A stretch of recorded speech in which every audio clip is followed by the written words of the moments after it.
שלום, סרטון ההדרכה הזה הוא עבור קורס קריאה לילדי הגן לקראת כיתה א', בעזרת האפליקציה My Mentor. אחרי שקיבלתם את הקישור לאפליקציה, או לאנדרואיד או ל-iOS, אתם מורידים אותה ומתקינים אותה, וזה המסך הראשון שמתקבל. זאת התמונה הראשונה באנדרואיד, ב-iOS זה לא קיים. ומה שצריך לעשות פה, הדבר הראשון, זה לבחור את שפת ממשק המשתמש. אנחנו בוחרים את השפה העברית, ואומרים לו אוקיי. כעת הוא טוען את הממשק המשתמש העברי, זה גם אומר שזה גם יכול לעבוד בממשק אנגלי. ברגע שהוא טען את זה, הוא מציג לנו את עולמות התוכן, אנחנו בוחרים שטף קריאה, ואומרים המשך.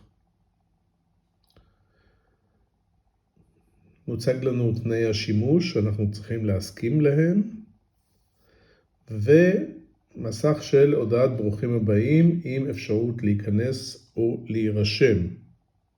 אנחנו בוחרים את זה, ואנחנו עכשיו נעשה כניסה, לא רישום של משתמש חדש, כי כבר קיבלנו את השם המשתמש והסיסמה, ואנחנו קודם כל נזין את שם המשתמש והסיסמה, ואחר כך אנחנו ניכנס לתוך האפליקציה.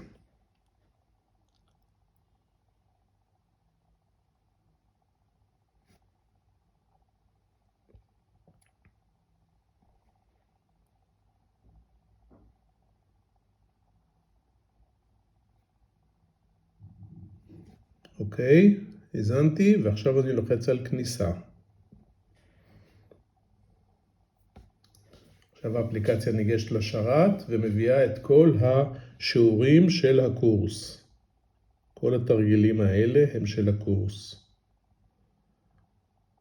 התרגילים עדיין לא נטענו, אבל ברגע שאני ארצה לטעון, זה מה שאני אעשה. אני ניגש עכשיו, אני אדגים את זה על שיעור מספר 17, שמתרגל מילים בנות 3 אותיות.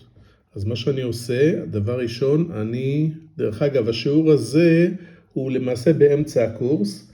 זה אחרי שכבר למדנו את שמות האותיות ותרגלנו לפי הסדר ובסדר אקראי, אותיות סופיות, אותיות גושות ורפות, שין ימנית ושמאלית, שין וסין, את הצלילים של האותיות בקמץ, פתח ושווה, ומילים בנות 2 אותיות.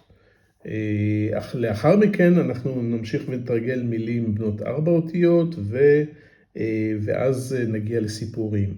זה בערך מהלך הקורס, אבל עכשיו אני רוצה להדגים איך למעשה לומדים עם האפליקציה. אז דבר ראשון, טוענים את השיעור לתוך האפליקציה. עכשיו הוא מבצע את הטעינה. שוב, זה תלוי בטלפון וזה תלוי באינטרנט. עכשיו הוא כבר עומד לסיים. ברגע שהוא יסיים, הוא יציג לי הנה את כפתור הפליי, ואני לוחץ עליו כדי להפעיל את השיעור. אלה המילים שנמצאות בשיעור, אותם אנחנו נרצה לתרגל. יש אפשרות לשנות את הגודל של האותיות על ידי לחיצה רצופה ולחיצה פה, ואפשרות להקטין, יש אפשרות להגדיל. בלחיצה ארוכה נוספת יש אפשרות גם להסיר את הניקוד, או להחזיר את הניקוד, זה לשלבים מתקדמים יותר. עכשיו אני אתחיל לתרגל כאילו אני ילד שלומד את המילים האלה. אז דבר ראשון מה שעושים, לוחצים פה על ההפעלה. הקשיבו לי, מלאך, נהג, אבא, סבא. עכשיו אתם. מלאך, נהג, אבא, סבא. הקשיבו לעצמכם. מלאך, נהג, אבא, סבא. להמשיך הלאה. אוקיי, זה התרגיל הבסיסי כרגע. אם שמתם לב, ברגע שאני סיימתי לעשות את ההקלטה, אני עצרתי את ההקלטה, כי הוא לא יודע מתי אני מסיים את ההקלטה. ועכשיו הוא השמיע לי, ולפי מה שאני שמעתי, אני צריך להחליט, אני זה אומר הילד וההורה שנמצא לידו, עד שהילד ידע להפעיל ולקבל החלטות לבד. אני צריך להחליט האם אני ממשיך הלאה. עכשיו אני אמשיך הלאה. אני אבקש ממנו להמשיך הלאה. לפני כן מה שאני אעשה, אני אשמור את ההקלטה שלי.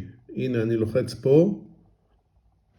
שמרתי את ההקלטה, בהמשך אני אדגים מה אני יכול לעשות עם ההקלטה ששמרתי, ואני אומר לו בוא נמשיך הלאה.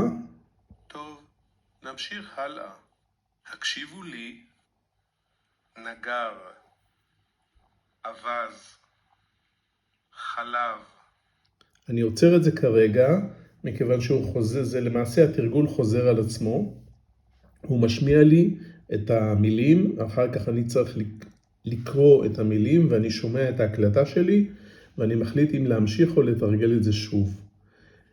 אני מוריד קצת את הווליום פה, כדי שהוא לא יפריע לי, להראות שלמעשה, כאשר אני אסיים את השורה הזאת, ואני אומר לו להמשיך הלאה, למעשה הוא לא ימשיך לשורה השלישית, אלא הוא פותח לי את שתי השורות עכשיו לתרגל אותם יחד, ורק כשאני אסיים את זה, אני אמשיך לשורה השלישית, ואחר כך לשורה הרביעית, אחר כך אני אעשה את השלישית והרביעית יחד, והכל זה האפליקציה מובילה אותי לזה, אחר כך שורה חמישית, שורה שישית, חמישית ושישית יחד, וכשאני מסיים את זה, ואני אומר לו נמשיך הלאה, הוא פותח לי את כל הטקסט, את כל המילים, לתרגל אותם מקצה לקצה.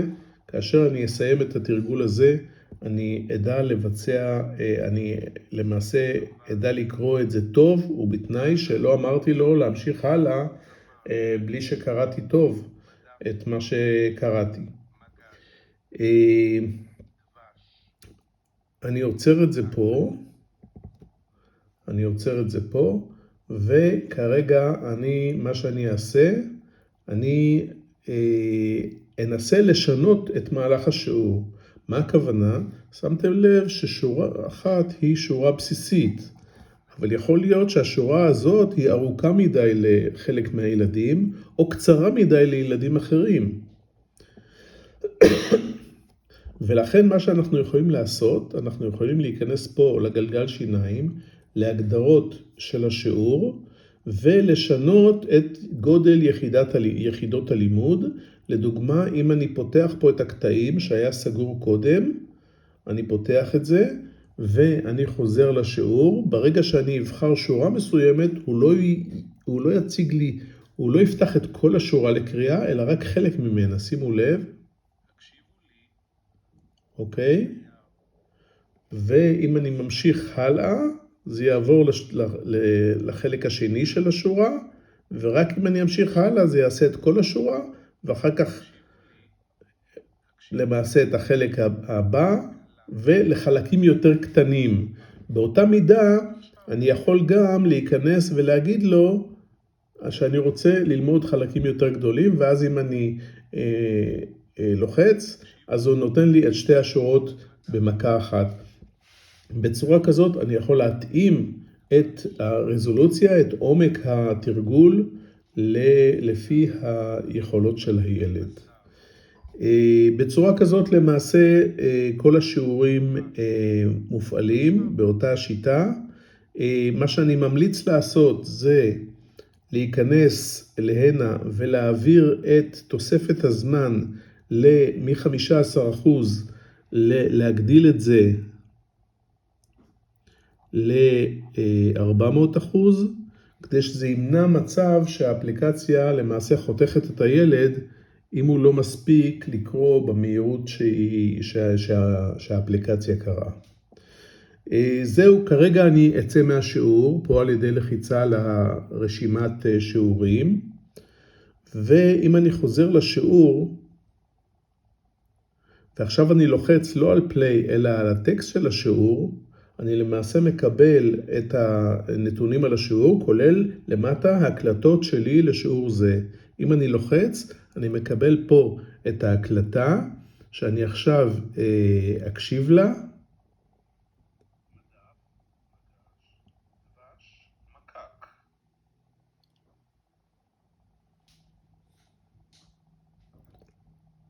שוב. מלאך, נהג, אבא, סבא. אוקיי? ואם אני רוצה לשלוח את ההקלטה הזאת לקרוב משפחה כדי להתגאות, אני נותן לחיצה פה, זה פותח לי את האפשרויות של הוואטסאפ, של המייל, של המסנג'ר וכן הלאה, ואני יכול לשלוח את זה לגורמים אחרים. אם אני רוצה למחוק הקלטה, אני מסמן אותה בצורה כזאת, ומוחק אותה. מדף, מגש. זהו, זאת הייתה ההדרכה. אני מאחל לכולם הצלחה ולימוד מהנה.